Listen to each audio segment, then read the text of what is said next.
یعنی قسم قسم کے میووں کے درخت ہیں، تو تم اپنے پروردگار کی کون کون سی نعمت کو جھٹلاؤ گے؟ ان میں 2 چشمے بہ رہے ہیں، تو تم اپنے پروردگار کی کون کون سی نعمت کو جھٹلاؤ گے؟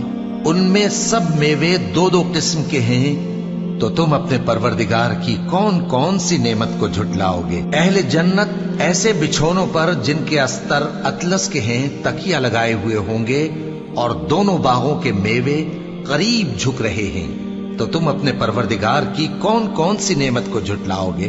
ان میں نیچی نگاہ والی عورتیں ہیں جن کو اہل جنت سے پہلے نہ کسی انسان نے ہاتھ لگایا اور نہ کسی جن نے، تو تم اپنے پروردگار کی کون کون سی نعمت کو جھٹلاؤ گے؟ گویا وہ یاقوت اور مرجان ہیں، تو تم اپنے پروردگار کی کون کون سی نعمت کو جھٹلاؤ گے؟ نیکی کا بدلہ نیکی کے سوا کچھ نہیں ہے، تو تم